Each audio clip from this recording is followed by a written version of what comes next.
sir. It is always a pleasure to see you. And it is true what Kim is saying, that, we are suffering under a healthcare system that's horribly broken.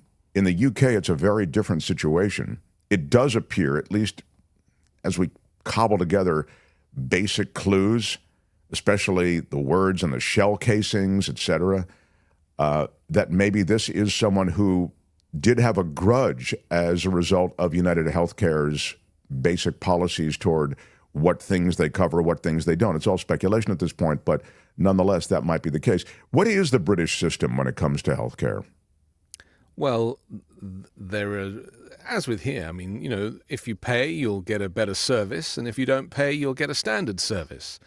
The National Health Service was created in the wake of the Second World War, so it kind of started around 1945, and it is, ultimately a brilliant system that is free to everybody. Even you, if you came to the UK and you needed healthcare, you would just show up at any emergency room or surgery, and they would have to look after you, and they wouldn't ask for your credit card details.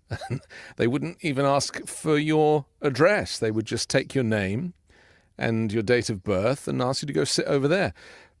It's imperfect, as a lot of socialized medicine is imperfect, but healthcare should be free. It should be. I grew up with it free. It should be free here, should be free everywhere. Obviously, we pay for it through taxation.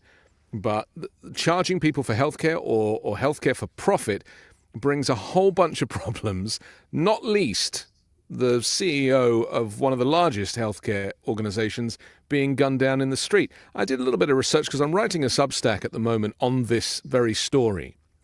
UnitedHealthcare made or took in over $100 billion last year, or this year, and their profit margin was $100 billion. Their profit was over $6 billion. $6 billion! I can't even comprehend how you can make that much profit out of something like healthcare. Except, I know the healthcare system here, and I can understand where the profit goes. I don't actually think we should call it healthcare, Mark. We should just call it health service or health services, because there's no care. I've never had care anywhere in the American system. The places have been clean and, I haven't necessarily had to wait long. But in terms of care, I don't know that that's really how you can describe it here. So is it any wonder that someone would bear a grudge when there is you get such little back for your premiums, and these companies are making $6 billion profit in a year? That's more money than they made last year. And their biggest years of profit were during the COVID pandemic. Sure, and to the point, that profit comes when they reject various bills that are associated with a patient's care and health. So you end up bankrupting yourself, just saving a loved one from death or any kind of situation where they're essentially being hung over the precipice of the end of life. I'm talking about cancer treatments, any number of things that are associated with huge bills. And these bills are regularly kicked back. In fact, UnitedHealthcare kicks back more than any other healthcare provider. So this is how my wife's mother died, was when the money ran out, she had to pass away. And they were prepared for it. Because they just knew that they couldn't afford to keep her alive anymore. And that was because she was misdiagnosed by the healthcare services. We hear this all the time. The fact that families have to resort to crowdfunding to be able to afford their medical bills, when you consider, because it's not just rejected claims, Mark, it's the inflated profit for a service. So, for example, an MRI scan, how much should that cost? How much does it cost the hospital or the health service, who have invariably rented the MRI device? They haven't paid for it, they're renting it. Where I'm from in the UK, an MRI scan would maybe cost around £250, right? If you were paying for it like yourself. But it doesn't work like that here. People don't pay for it themselves in the UK. Instantly, it's all covered. But here, they'll charge thousands for an MRI scan because they know that the healthcare system is designed to cover it, and then that's where the huge profits are made. That's exactly right. I mean, Right. this is important. This point you're making, there is a system that's incentivized to charge more Yes. because they know that the person who's being moved into that tube, which is the MRI machine, isn't paying for it. They're paying some deductible. Right. It's a big company like UnitedHealthcare that's going to pay for it. And so they charge a wild multiple of what they actually should But be they're charging. all in cahoots with each other. So it's like price fixing, like the airlines used to do. You know, they know how much they can get away with, and therefore premiums go up. I mean, my premium for next year is about to go up by about $200 a month. I will be paying $1,650 for a family of 4 every month, $1,650. And that is for a relatively basic service. I upgraded because I discovered that none of the doctors on my policy were board certified. If I wanted board certified doctors, I had to pay an extra $300 a month. That's just wild. So It's I wild. cancelled the policy at the beginning of this year and switched to another company because they had board certified doctors. I mean, that's how bad it is here. And I don't know, I just feel so sorry for anybody that is stuck in the system. And so when we go back to this story out of New York, nobody was surprised. And sure, they're going to look into the detail of whether there was a family member that was denied coverage, fine, all that stuff, but you don't even have to go that far. You only have to look at the profit margin that UnitedHealthcare make. This guy's been at the head of that company for 20 years, and there's a lot of people in this country that would bear a grudge, I have no doubt. Well, it's a tragic loss of life, but I will also say that this guy can be attached to a lot of the bad stuff that's associated with UnitedHealthcare. I'll give you one other example, and it's a very contemporary technological example, and that is that as AI has become increasingly a part of our lives in every way, it's become a part of healthcare. And we always hear about how, well, AI will be able to analyze your MRI, and AI will be able to go over your file, and it'll be able to spot things that human beings couldn't be able to spot. Well, in this case of UnitedHealthcare, this gentleman, and again, I think it's a horrible thing that he's been shot and killed, of course. He was behind, the CEO was behind the institution of AI in the evaluation of certain claims. And the doctors who have okayed a claim were overridden by AI. So it is the policy of UnitedHealthcare that the AI can override the physician that's attending the patient and reject any kind of bill that is submitted should AI feel it should be rejected. So you see how they can just turn up the technology to increase the ways in which they reject these bills and don't cover things. They don't care, go though, ahead. do they? We call it health care, but there is no care. It is just about profit. And so the moment you introduce the profit motive into something like health, which should not be for profit, because then, of course, services will become compromised by the profit margin, they don't care. I mean, if you think for a second that this guy or anybody who works at any of these companies cares about the actual patient experience over profit to shareholders, forget it. That's not who these people are. They're not clinicians. They don't come from a place of care. They didn't train for this. It's all about the numbers. And, the saddest part of the story, I've been for several medical things recently, and, you go into the hospital, and in England, you'd go straight down and you'd sit in the waiting room and they'd wait for the triage to call your name. Here, you have to go into like a corporate office where you get interrogated first about your ability to pay. That you have to give your credit card, you have to give your ID, then they kind of confirm all your stuff, then you have to sign off who's covering it, who's paying for it, and the credit card is in case your insurance doesn't cover it, then they have backup that they can charge your credit card. And when you're ill and infirm and unwell and under the weather and all of those things, the last thing you want to do is go into a corporate office and be interrogated about your ability to pay. Yeah. It's No, just it's macabre. No, it is. It is. That's a great word for it. It is withering to try to exist under this system. And this as well, I share with you. This is from the American Society of Anesthesiologists. I get their newsletter every month. Don't ask me why I get it. I get it. In an unprecedented move, Anthem Blue Cross Blue Shield plans to declare they will no longer pay for anesthesia care if the surgery or procedure goes beyond an arbitrary time limit, regardless of how long the surgical procedure takes. Of course, this newsletter from the American Society of Anesthesiologists is saying, we call on them to reverse this proposal immediately. And they note that, look, anesthesiologists provide individualized care to every patient, carefully assessing patients' health prior to the surgery, looking at existing diseases, medical conditions to determine the resources and medical expertise needed, and then attending to the patient during the entire procedure is something they do as well, resolving unexpected complications that may arise and or extend the duration of the surgery, and then working to ensure that the patient is comfortable during recovery. But what they're saying is that Anthem Blue Cross Blue Shield is saying, hey, the patient should be under an anesthesia for this operation that the patient is having for an hour and 15 minutes. If you guys take 2 hours with it because something got complicated or there was something unexpected, we're not paying for that other 45 minutes of anesthesia, and that bill will go to the patient.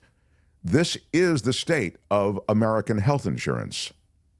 I mean, I'm speechless. I read that story yesterday, and I just was like, the incoming government administration, I should call it here, are planning to deregulate at every opportunity. And this is a perfect example of why we need regulation. Because it is situations like this where these companies, these for-profit healthcare companies, will do all of these things if there is no regulation. And I presume that this type of thing, it hasn't been regulated, otherwise they wouldn't have done it in the first place. But, all the Republicans claiming that deregulation is where it's at, this is what you'll end up with. You'll end up with this real, it's just torture. I mean, I can only imagine what this will end up with. It'll end up with surgeries being rushed and people dying on the operating table. And how many people will need to die on the table before they go, oh, yeah, maybe that wasn't a great policy idea? Can you imagine them saying, I'm sorry, the heart transplant was only half done, so we just really couldn't finish it. Your dad isn't going to make it today. Our bad. We're sorry. Or, gosh, I'll try to work really fast so you don't feel this. But at the end, it might be pretty painful. So just be prepared that you're going to feel something. Are they kidding with this? This is outrageous. Well, then there's this, and I mean, it does come up in the chat. Nullifidian says, I had two heart attacks and COVID twice, and had a 17-month stay in a nursing facility and never had to pay a dime. Now, what I would ask about Nullifidian is I'd need to know about who you are a little bit more. Sometimes seniors can gain some kind of insurance that overlaps with existing insurance that you may have, and as a result, you're not charged anything. I really just need to know more about that, but I also don't want to deny that there are some good resolutions to some of these situations that involve the American healthcare system. But I think overwhelmingly, I mean, it's indisputable that this is a broken system that's only being broken more with every passing hour. And so we come back to this situation with this tragedy in New York. Look, this CEO is there, and he's at UnitedHealthcare trying to make them more money. So he's in the business of doing all the stuff that we as people who have health insurance are not crazy about. Limiting those things that are covered, rejecting certain claims, forcing us to consider paying for things with higher copays. These are the things that this CEO is involved in, as I mentioned before, using AI to figure out and actually overrule physicians who are submitting bills for insurance coverage. Does he deserve to lose his life? No, he does not. And so to the story, this is an interesting story of someone who I think we'll know the identity of later today. because of the fact that we now have seen his face. So they're going to essentially crowdsource this information. They're out there with his face on posters everywhere. So, but we do know a little bit of what happened. Albert, can you share with Anthony and everyone the story from, is it CNN that ran the little bit of the latest? Here we go. We actually have some breaking news just coming in the search for the gunman in yesterday's shocking killing of UnitedHealthcare CEO. Police have released this. Look at this. This new photos coming in showing the suspected gunman unmasked inside a hostel. Looks like he's smiling. Stop right there, Albert. That picture of him, he looks like Jake Gyllenhaal. I mean, look at his face. He really does. He's got the facial features of Jake Gyllenhaal. Am I wrong? Am I the only one out here? He looks like a regular guy, right? He doesn't look crazed necessarily, but I think this is the whole point, isn't it? That because these healthcare for-profit companies affect everybody, the people that might seek revenge will be everybody and anybody and could be anybody. And so, you know, we this is where we kind of cross the Rubicon from crazed, masked gunmen doing crazy things because they are mentally incapacitated to actual targeted assassinations for revenge. And it's insane that the guy, I mean, look, I can't believe that you can even just go buy a gun and shoot it, you know, because from where I'm from, the police don't even have guns. And I love the fact that here in this country, the gun is not even a topic of conversation, right? The first thing we would be doing is like, oh, well, how did he get a gun, right? Oh, well, he just went and bought one. So that's not even the issue. The issue is that, you know, is this some kind of revenge attack for something that has gone on? We're going to find out. I agree with you. He'll probably find this guy pretty quickly. But, you know, he wore quite distinguishing clothes. And he was wearing those shoes that have like a white sole. I don't like those shoes personally. I think you should just go for a single color shoe. But, you know, it's very, you know, obvious clothing. He didn't choose to change his clothes. You know, there's pictures of him in various places now by a youth hostel, just, you know, for a few blocks up. He didn't kind of change his clothes quickly, shove them in his bag, you know, things that you might do.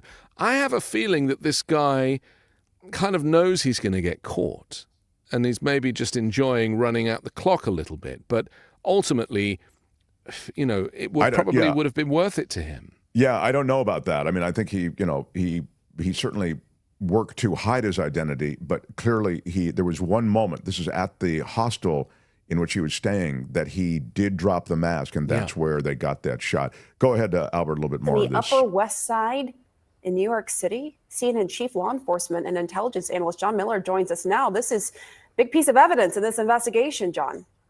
Well, it's a turning point. You know, we have been asking Miller used to be a New York metaphoric question, you know, who cop guy. Go ahead. I'm sorry. Is the man behind the mask? At least we don't know who is the man behind the mask, but we see the face behind the mask now. And, you know, police worked with these images. This is at a youth hostel, which is on the Upper West Side.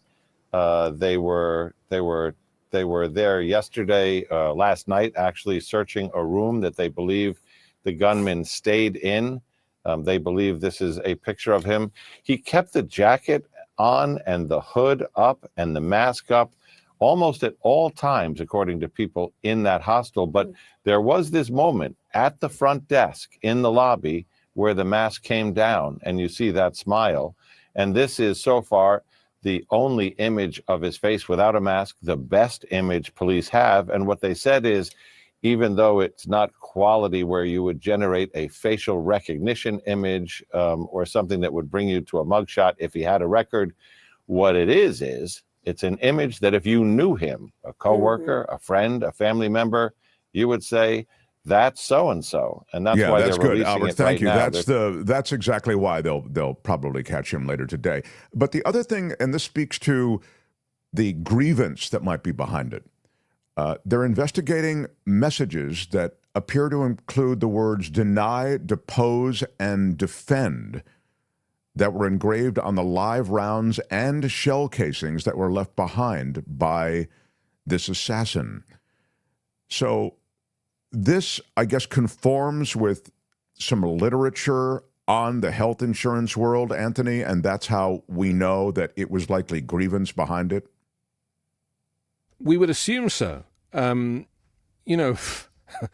not get started on healthcare literature, but they could have written 1,000 different words on those shell casings. Sure. Because just by nature of the system, the healthcare system that is designed to bamboozle you and bombard you with paperwork that is only going to frustrate you further.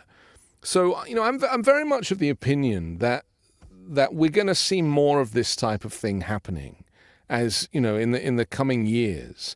We're second guessing the motive because it just seems so obvious. And United Health, as we know, is one of the, if not the largest of these insurance companies. But I recognize that so little is spoken about. Well, did I lose Anthem? Of the healthcare itself. Yeah.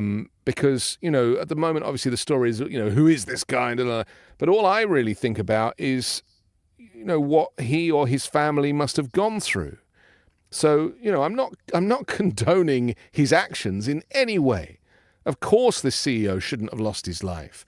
But this CEO should have been in prison 10 years ago for making too much profit. Do you see what I mean? It's like, if this country was like that, if this country considered the fact that its citizens are being scammed and using health as a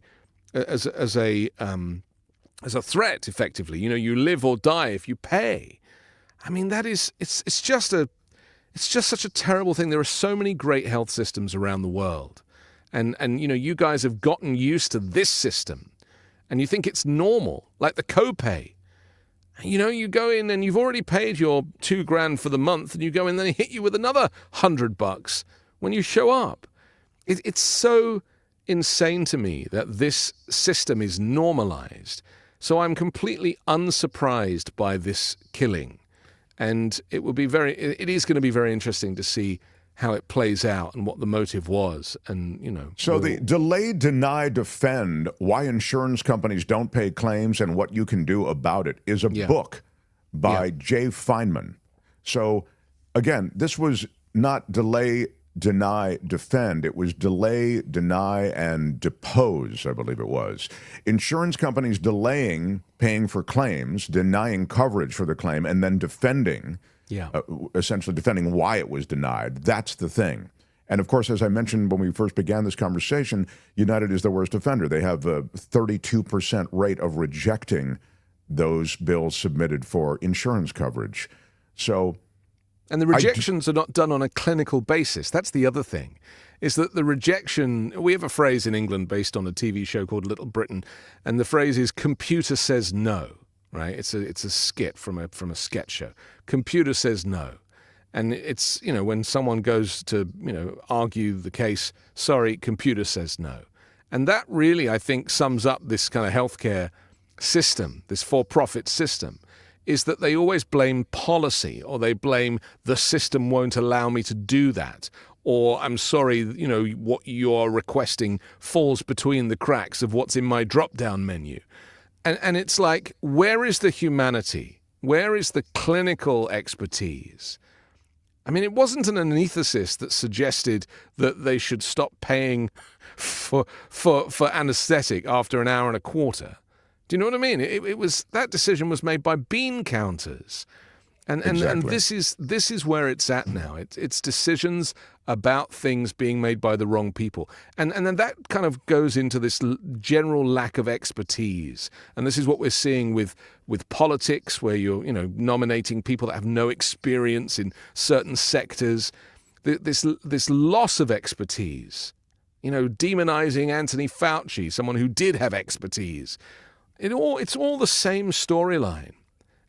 But the story that I'm interested in is the reality for the people who are receiving the care, the people who are getting COVID and taking the advice, the people who've had their claims denied for reasons that are probably unfathomable, especially when they've already stumped up for insurance. The whole system is a scam. It really is. You know, it's interesting, just as an aside, I mentioned this yesterday, and this is in the context of billionaires and the super rich getting super richer and feeding the billions with additional billions in a system that already allows them to exploit it pretty substantially, as demonstrated and as we've spoken of. Steve Bannon on his podcast actually said the one thing that I think we, meaning the billionaire class, have to be careful about, and we, the MAGA movement, have to be careful about, is not to remove the taxes on billionaires. To give the billionaires another tax cut, he said, will arouse the masses in a way that could be really dangerous to the MAGA movement. Of course, he was speaking of it from the ivory tower, that we don't want those people, the masses, to become so angry that they revolt. And he used those words. And so I think this conversation we're having is one that on some level they're aware of, and they do have to be very careful. Yet the unbridled capitalist system in which we live creates such a tremendous urgency to feed the bottom line that I don't know that they can stop this. I think there's a momentum to it that is quite scary, you know? We've embraced capitalism at tenfold. And so, you know, when I first moved to America and I was reading the packaging on something that I bought from Target, and it said Target gives 1% of its annual profits to charity. And I thought to myself, well, that's not very generous, 1%. And then I read on and it said, and last year we gave like it was like 900 million or $500 million. And then I was like, whoa, like how big is this economy? How huge is this monetary system that we have here? This is it's the largest economy in the world. And the reason it's so big is because so much of the business that's done is a scam. And so, you know, it's corrupt. It is a corrupt system, capitalist system. Now, I believe you can have both. You know, I believe that you can regulate capitalism. That's exactly what I was just about to say. Right. You don't have to swing all the way over to socialism. No, you do not. But you just have to have limits. Because how many billions? I mean, Elon Musk is arguing over his, what is it, like a $56 billion annual salary that he's trying to argue for at the moment with Tesla. And yeah, that's right. How much money do people need? The guy lives in a shitty little 2-bedroom house in the middle of the desert. You know? I don't want to be the arbiter of how much people need, but I certainly feel as though that taking the paltry, tepid regulations on capitalism off of capitalism just absolutely it creates the very scenarios that we're seeing played out. And now government taken over by the oligarchs. I mean, in an even bigger way. Look, these politicians were already for sale before, but now, you know, they've eliminated the middleman. I mean, they're in charge. This is from the lady Beatrice. This incident was a message about the effed up insurance company system. I had no doubt. It excuses nothing. But when I heard about this and the clues said targeted, my mind went to someone had enough. Yeah, it really does all point that way. Thank you, Lady Beatrice, for the super chat. It does all point to that. And this is the point. Yeah. Have you heard the news today that Vivek Ramaswamy, who's going to be running this kind of Doge department with Elon Musk, where they're going to find $2 trillion worth of public money to save, he was suggesting that I think it was $4 billion that has been given to Rivian by the government. Yeah. Rivian is, of course, the rival company, effectively, to Tesla with electric vehicles. He wants that taken away because he thinks that that's an unnecessary expense. Yeah, exactly. Well, no, exactly. This is so key. He wants to claw back that money. Yeah. And, of course, that helps his partner at this Doge administrative and this is a clue instrument. As to, I mean, you know, Ramaswamy's a billionaire himself, you know, lives in a castle, and this is the way it's going to go. That you know, remember that phrase "drain the swamp" that Trump ran on in 2016? I mean, the irony is such now that it's more grow the swamp, isn't it? No, it's nothing but swamp creatures there, and this is the point. I mean, this is another outgrowth of it, if you will. It's a conflict of interest, of course. You've got Vivek and you've got Elon And now it's just a simple gift to Elon to try to claw back the Rivian money because Elon runs Tesla. So that's just a pure conflict of interest play, and there's going to be a ton of that. You're turning loose the billionaires to decide what decisions have been made from government that are efficient and inefficient. It's utterly absurd. Well, These guys belong nowhere near it. All federal vehicles will turn out to be Teslas, won't they? You know, they'll do that. He'll cut a deal with the federal government for any, you know, leased vehicles that the government normally pays for. They'll all end up being Teslas. And, you know, even the Beast might be, rebranded as a Tesla.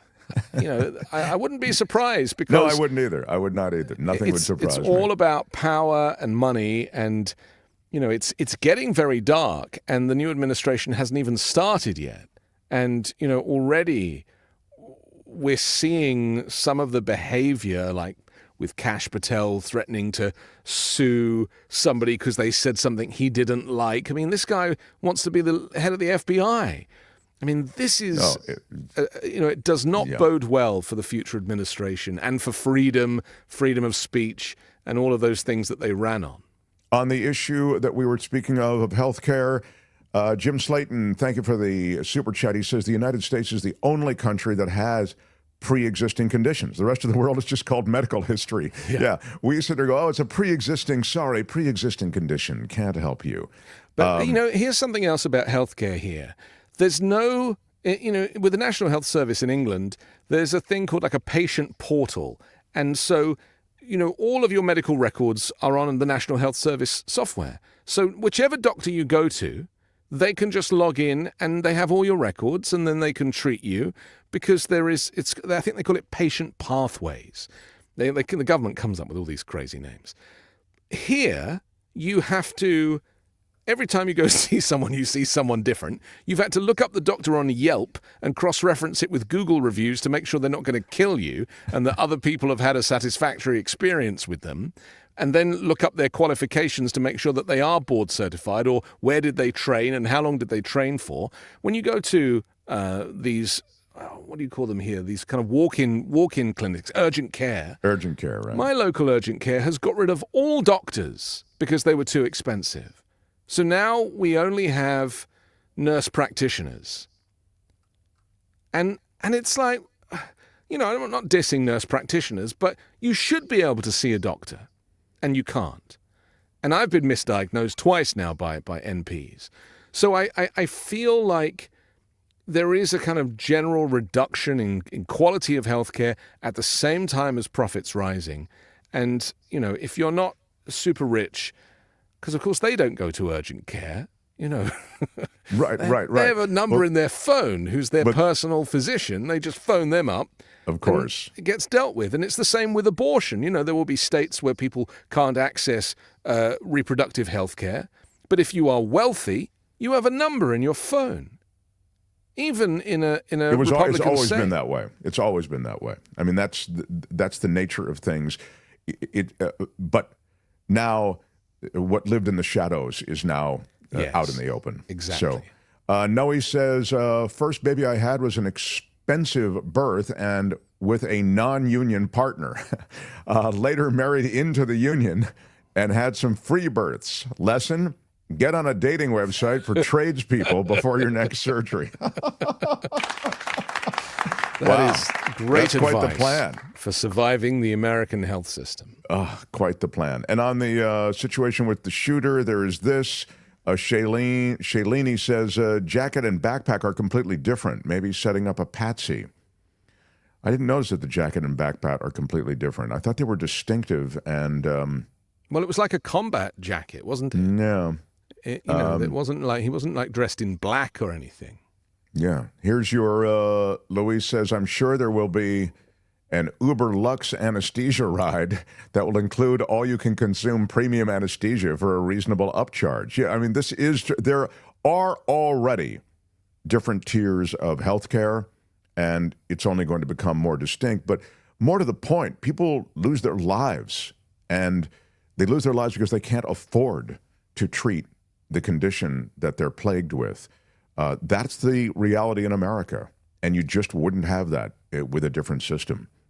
There are these clinics that I've been to a few times that are run by Mexican doctors, and it's basically for everybody else who doesn't have health insurance. And they run a really sweet, like, family business where the doctor is qualified, the staff are actually very sweet and kind and generous, and they charge affordable prices for healthcare. That is how most people who don't have healthcare are accessing services through these, the kind of immigrant businesses. And this might be the other outgrowth. The industry will essentially have birthed what you're talking about. The problem is that that's a cash business. You have to have the money. That's right. So, admittedly, at a discount, but yeah, but families something. are literally saving up to give healthcare to one member of the family. But what I'm saying is that they're not charging corporate rates, because it's those corporate rates that have corrupted the system and have made healthcare unaffordable. It's because the healthcare company is in cahoots with the provider, and they come up with a rate card for, if you want a knee replacement, they're like, oh, well, that's $10,000. Well, where I'm from, a knee replacement is probably $2,000. But they know that they can get away with that extra charge. Sure. Because people don't have a point of reference. And I would encourage people to go online and look up the Swedish system or the Norwegian system, and see how healthcare is done when it is run properly. It is not for profit, and it is of high quality. We pay a lot of money in taxes in this country. A lot of that money goes to the Defense Department, and you could easily trim, just for starters, you could trim some of that and really putting together some kind of more manageable program of health care. Well, there is the Affordable Care Act, of course, which the Trump administration is very keen to replace. Apparently they have a new system being announced in 2 weeks. But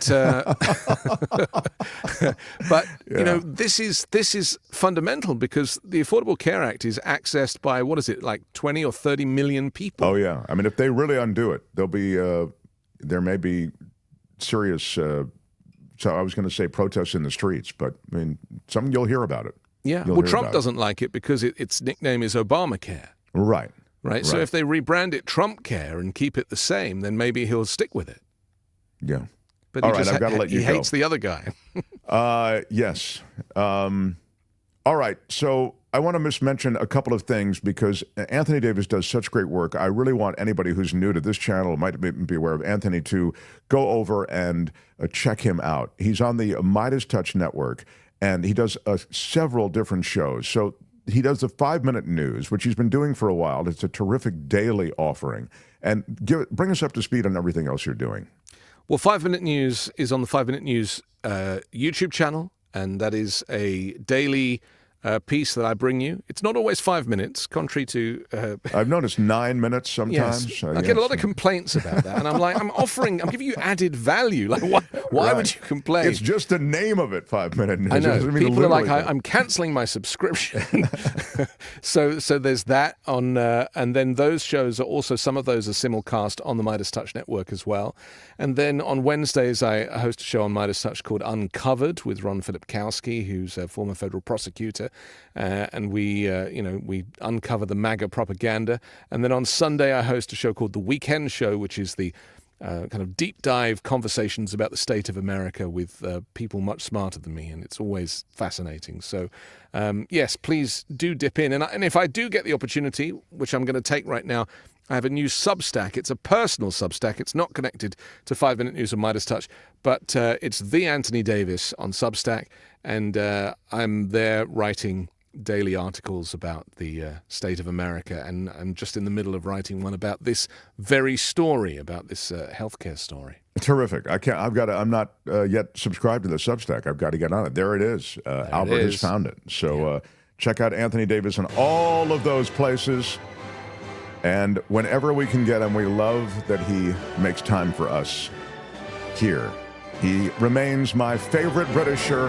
Please, a round of applause for the great Anthony Davis. Yes. Thank you. Hi, it's Mark, and I thought that was great. Hit the notification bell, you'll know whenever there's a new video being dropped, and please subscribe to our channel.